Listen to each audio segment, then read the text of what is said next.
Hey guys, this is how to clear Gmail space safely for extra Google Drive storage.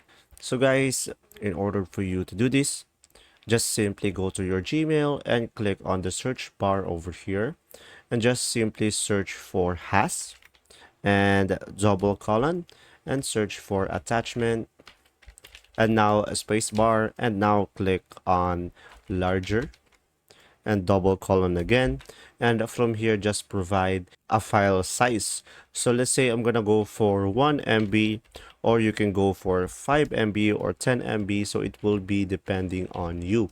And guys, since I don't have a attachment to my email yet, I won't be able to show you, but if you do, you'll be able to see all of the email that has an attachment that is larger than 10 MB, and just simply go ahead and delete it and click on the box over here and you should be able to delete it.